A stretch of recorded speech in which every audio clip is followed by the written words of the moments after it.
Hello friend, मैं विशाल आपका अपने यूट्यूब चैनल एमवी एजुकेशन में स्वागत करता हूं।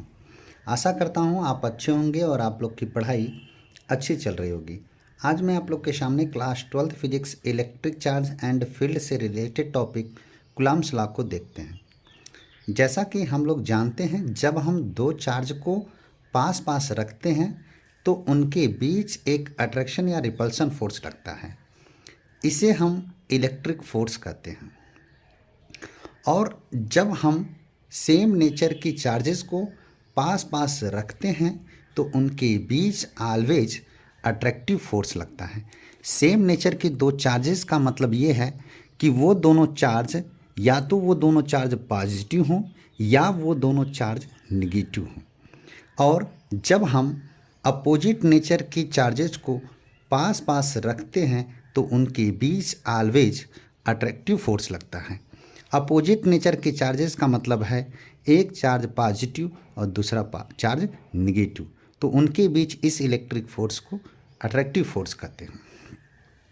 और ये फोर्स का डायरेक्शन क्या होगा?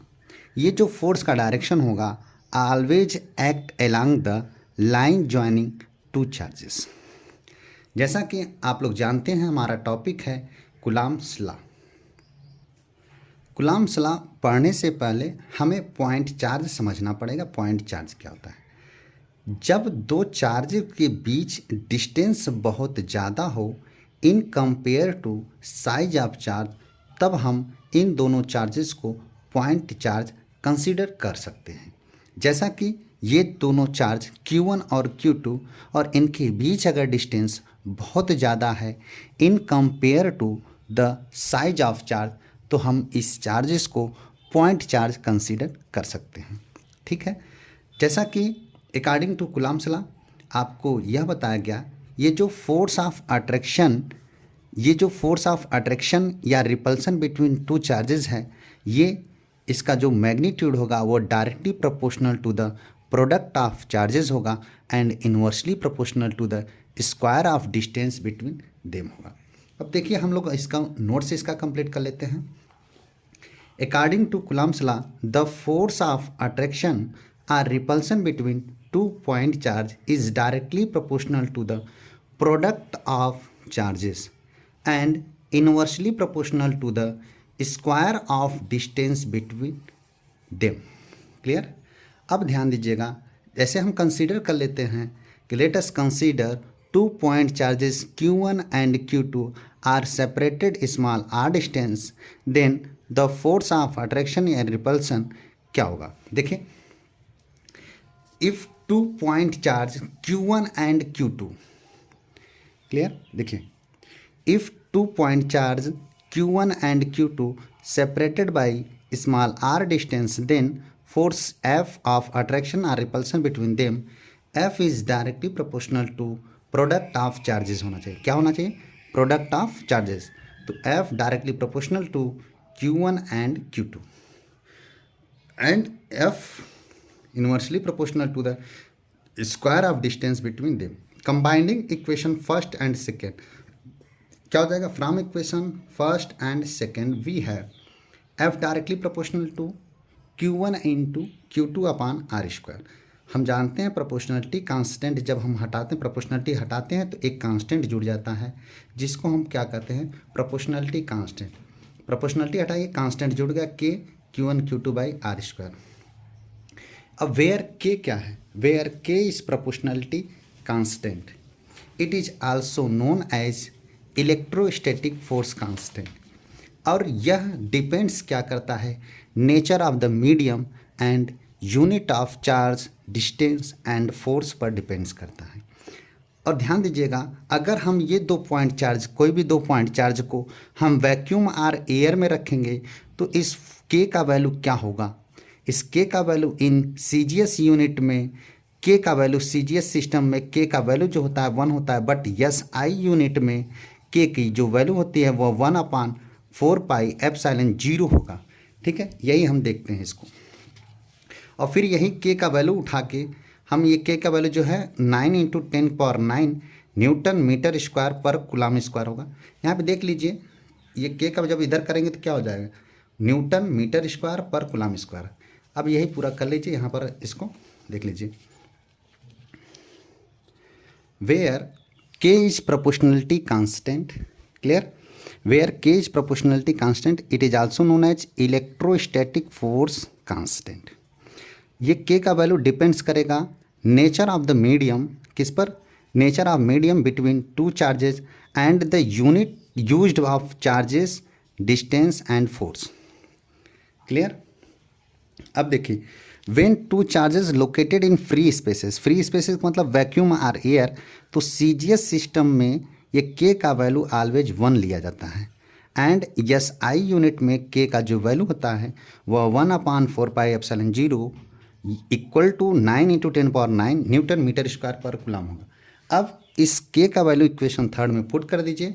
देखिए यहाँ पे ध्यान दीजिएगा, ε0 क्या है, ε0 is called permittivity of free spaces या एब्सोल्यूट इलेक्ट्रिकल परमिटिविटी होगा, clear.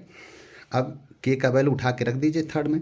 We can write Coulomb's law F equal to 1/4πε0 Q1 Q2 upon r² newton, और फिर यही जो वैल्यू है 9 × 10⁹ रख देंगे, तब पर भी हमारा यही मिल जाएगा।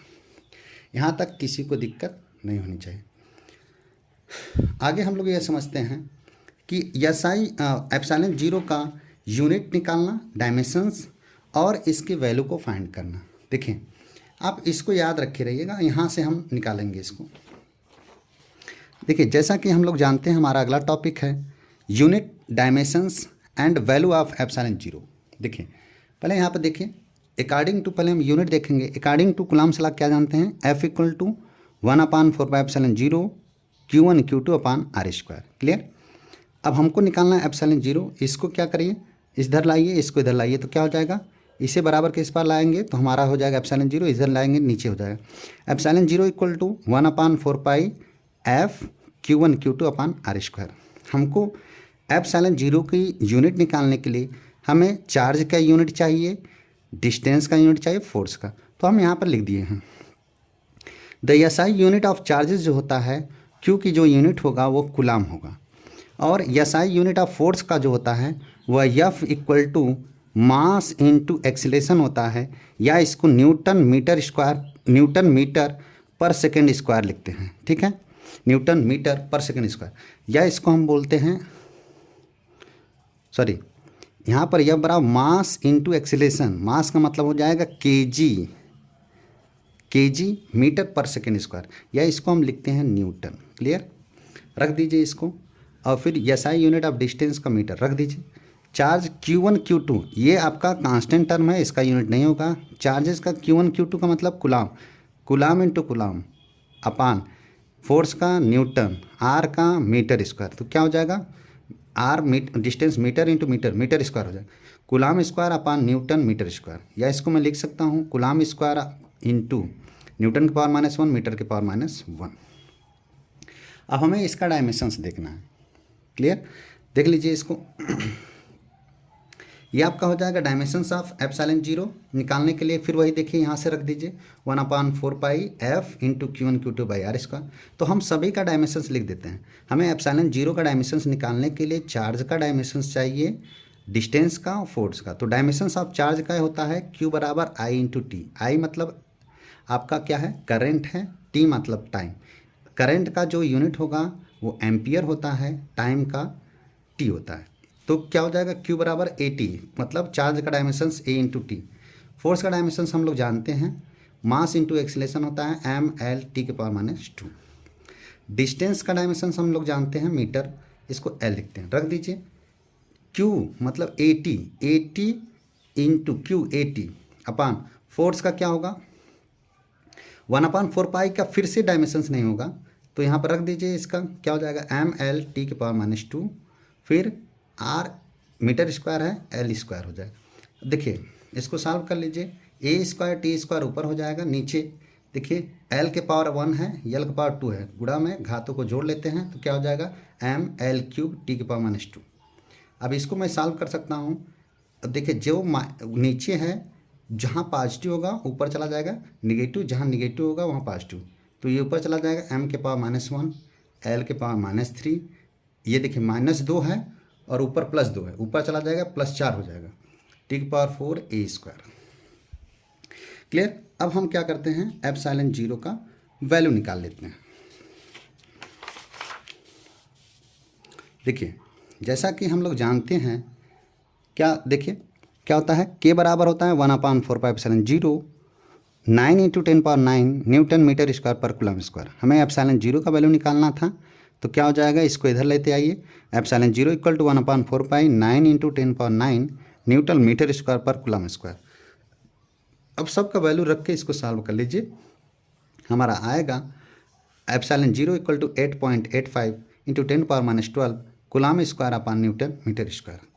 अगर ये वीडियो आपको अच्छा लगा या इन्फॉर्मेटिव लगा हो तो हमारे चैनल को सब्सक्राइब करें। हमारे ये यूट्यूब चैनल पर जो भी आप लोग को पूरा इन्फॉर्मेटिव वीडियो आराम से बहुत ही आसानी से आपको समझाने की मैं कोशिश करूँगा। कहीं भी आपको कोई भी प्रॉब्लम नहीं होगा। मैं आपको हर वीडियो को 2 तरीके से भेजूँगा, एक नोट्स बना के भेजूँगा और एक आपके सामने नोट्स बनाऊँगा। ठीक है। Thank you for watching this video.